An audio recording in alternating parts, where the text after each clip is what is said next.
Really good news for you. The Nose Knows Good Marketing, how Scent amplified this event marketing piece from Ashley Roberts. So I just got this in the mail yesterday. Let's see if I can switch it over back to my cam. I got this mailing piece in the mail yesterday, and I don't know if you can see it. I don't know where the best is. Register now with a van going off into the desert. And it's for the Printing United show, and it turns out, I know I asked myself, because there's nobody else here, if this thing has taken place yet or not. I went to Namoa, could have gone to this, I suppose, instead. I've been to a couple of Print United events, always nice people. Anyway, but I noticed on here that it had this big sunshine thing, and it says, is it me or does the sun smell funny? Scratch and sniff to see. And you don't even have to rub it because you can smell it a little bit. But I'll rub it a little and see how it works, okay? Yep. Smells like coconut bananas. Something like sunscreen. That's what the idea is. Now I got it all over me. Anyway, no, it's not bad. It's very, very faint. I know there's regulations on this stuff. And so this came in the mail, and I didn't smell it until just now.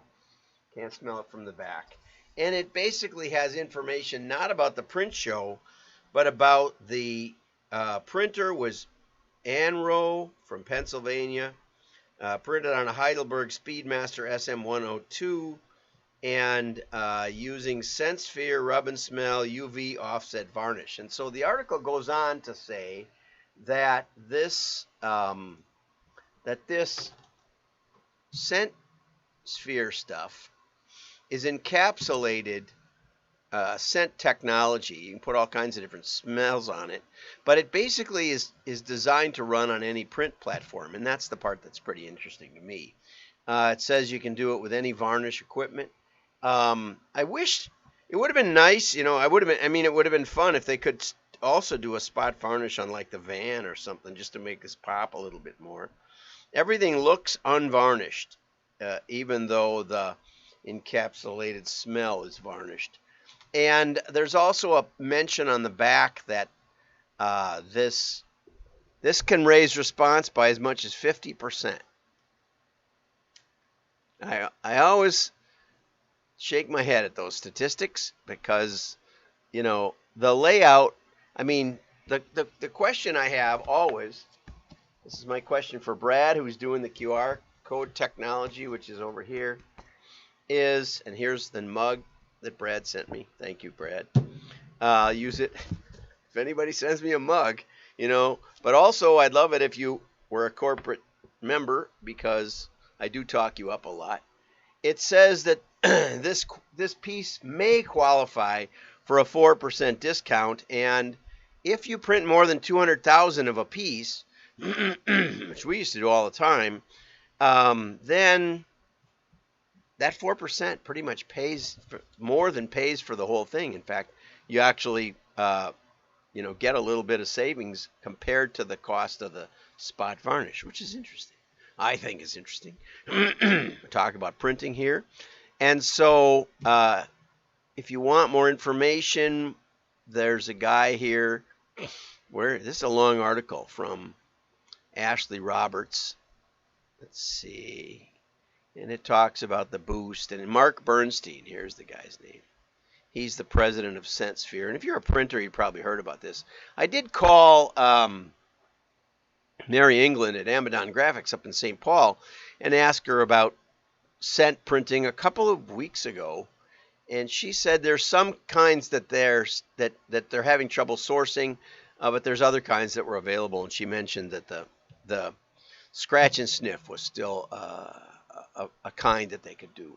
So wanted to bring you up to speed. I hope you can make it to the print show.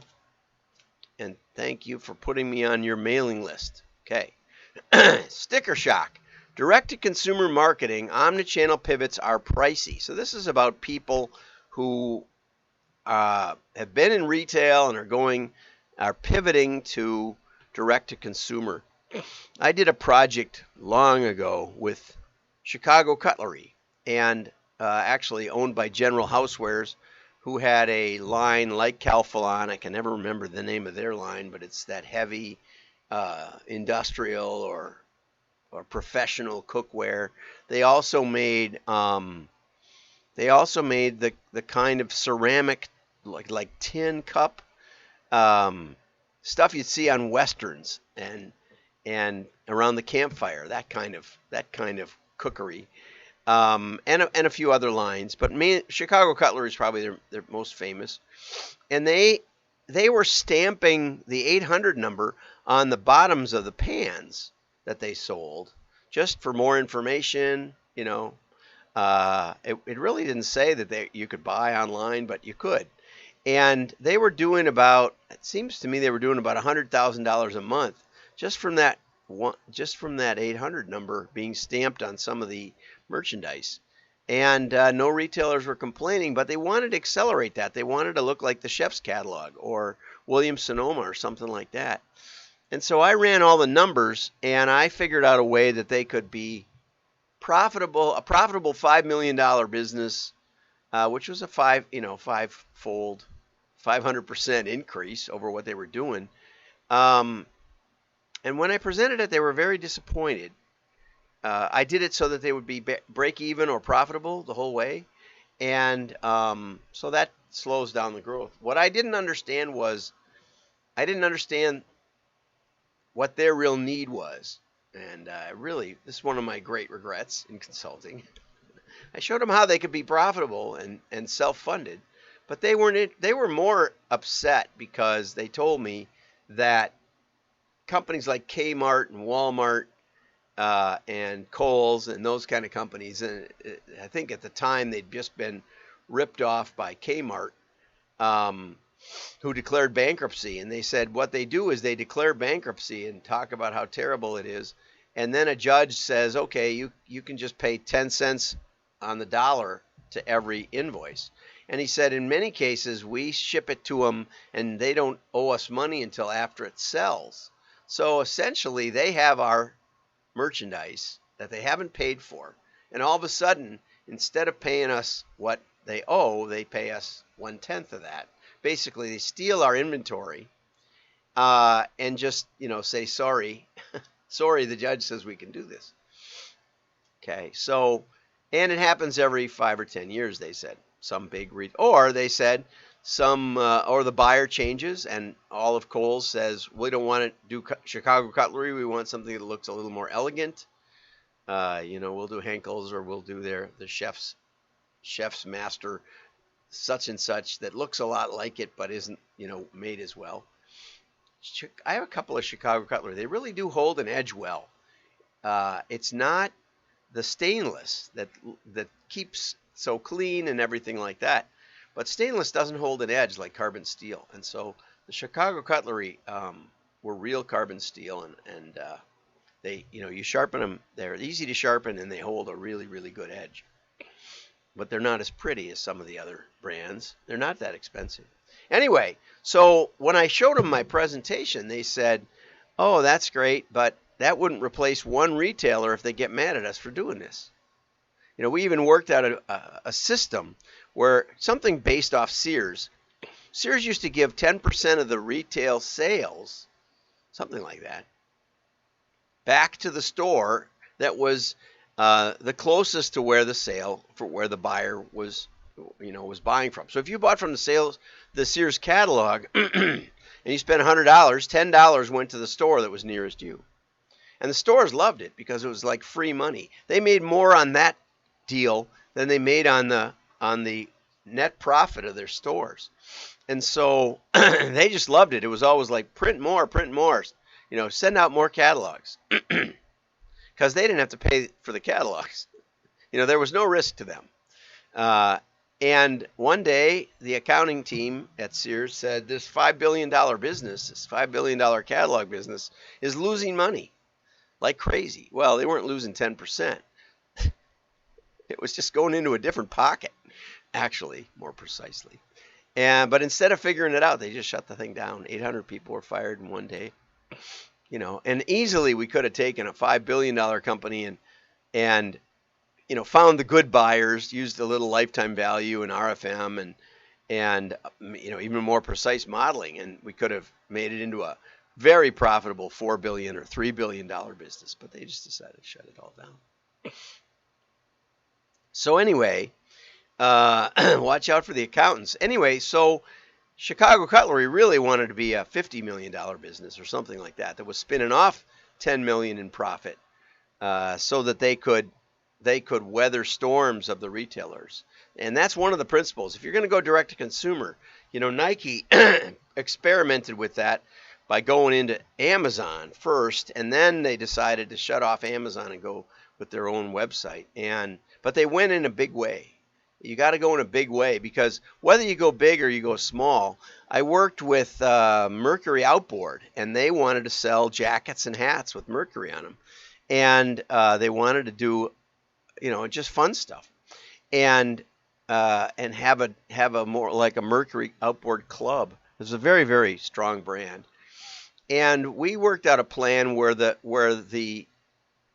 buyer, the consumer, would have to pick up their shipment at the store. So it was really done with the dealers in mind. But dealers can get real touchy, and John Deere did a dealer catalog. Katie Muldoon did it, and they mailed it out to consumers. It didn't really capture the spirit of John Deere, who invented the composite plow that broke up the prairie. But it was pretty. But within a year, I talked to one of the guys from John Deere. I saw him at a show, and I asked him about it. And he said, yeah, within 1 year, the dealers got upset about it and said, you're just trying to sell direct. You're just going to sell our lawn tractors. You're going to sell them direct and cut us out, and shut it down. Pressure from the dealers just shut it down, even though it did real well. It wasn't selling any lawnmowers, just had pictures of the lawn tractors. So you have to be careful how you do it. And we had worked out that we could even do a similar thing like Sears with the Chicago Cutlery catalog, where if needed, we could actually give the retailer some percentage of the sale if they were carrying Chicago Cutlery. But they really wanted it to scale bigger. They didn't care so much about losing some money in the beginning, because they said we lose a lot of money when they declare bankruptcy.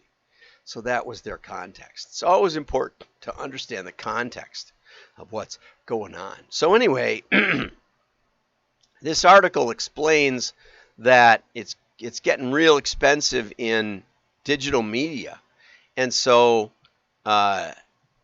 direct consumers are being hit, brands are being hit hard with a lot of digital. They've hit the saturation point on digital channels like social media and display, and driving further up the cost of acquisition. And so the question is where to spend those dollars amid rising cost per acquisition. Social becomes cost prohibitive, so they're looking at options like TV and direct mail. And we've pointed out over and over that if you're paying $5 a click with a 50% bounce rate, you're paying $10 for a quasi-real engagement, and after that, you're going to expect a percent or two, like mail, but you're spending $10 to get to that 1 or 2%. Whereas you can do that in mail for $1. You can do a nice catalog, or let's say $1.50, but it's nothing compared to the cost of pay-per-click, and your ad may not even get seen. Maybe get bots. That's not figuring in the 30% fraud that you can probably expect. So anyway, a great many brands are digitally native and may not have experience buying into other channels like mail. We've actually developed with Market Builder down in Arizona. Market Builder has developed, and I gave them a little bit of feedback on it. It's all I did. They developed a direct mail interface that it looks very much like buying digital advertising on the web. And so it's designed for digital native marketing people. And if your brand is considering mail, I would say this would be a really great on-ramp. Yes, you can go right to a catalog, but it's going to be very, very difficult for your people. And you can outsource it all, but my experience with outsourcing is that it isn't very cost effective in catalog development because there's so much hands-on in pagination and photography and all that. And so it's like training wheels, and it has some real advantages in customer acquisition and in building your direct-to-consumer data set. So if you're interested, give me a call, or John at wdma.org. We'll get it there. So according to the Lob report, direct mail was consistently delivering the best ROI of any channel that was used by something like 2/3 of the marketers, and there was a couple of thousand marketers. It was a pretty big study, the Lob report. I mean, it had a vested interest in mail. Direct mail makes use of a richer data set, often built on purchase history, which means a brand can adjust to deeper data signals, such as customer lifetime value. So on your own first-party data, you can see the progression of downstream revenue, and you can figure that into your pro forma for venturing in this direction. And that's probably what we should have done with Chicago Cutlery, is give them a better idea of the stickiness of the mail customer. We find that the lifetime value can be as much as 4 times higher in long-term profit for the direct mail acquired buyer. And I've seen that with several of my clients, and Travis Seaton said that he has seen similar things, which is why so many catalogers went out of business by switching over to customer acquisition through digital. We saw it where they thought they were getting a great deal. They were spending 1/3 the money to acquire customers, but the lifetime value was even less, was like 1/4. And so a year later, they still think they've got the same quality of house file, but they don't, because the acquisition was completely different. And that's the tricky part with lifetime value. You can't assume that the customer value is constant when you're changing other factors. Something to think about. So direct mail can unlock lifetime customers. It's also a good tool if you have customer information and you'd like to refresh it. You can often mail, in spite of CCPA or GDPR, you can mail a postcard to reactivate them, whereas you can't do email. You're prohibited from doing that once a certain time frame expires. So the first step is to invest in first-party data. What we want you to do is we want you to get some idea of whether your first-party data is any good. And I'm working with a retailer, and they thought they had about 10,000 names. Turned out they had more than 120,000. Now, are they any good? Well, that remains to be seen. But there's ways to ease into that question. You don't just have to mail the whole banana. But if you don't have customer addresses, that would be a first step, to take at least a test segment and see how many addresses that you can get, or start doing IP and cookie-based address lookup as people visit your website. And you don't necessarily have to immediately mail them and do retargeting with mail, but you can start acquiring. Now, that's the tricky part. It depends on who you use and how they interpret how they interpret privacy rules on whether or not those constitute a transaction and whether they can be used. It's a little trickier than you might think. And some of them just prohibit it in their contract, that that's their name and you don't get it. And I avoid those. But anyway, get some good advice on that one. But there are many, many ways to help with your first-party data when you start engaging with your customers. Okay.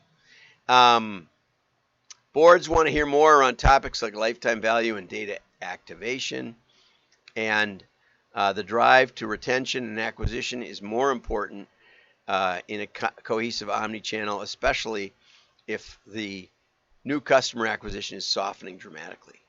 So thank you for that from Renee Hamill, VP of Client Engagement at Alliant. Have a great day. Like and share. Sorry for the technical difficulties. It looks like things are working better than ever, so I'm happy about that.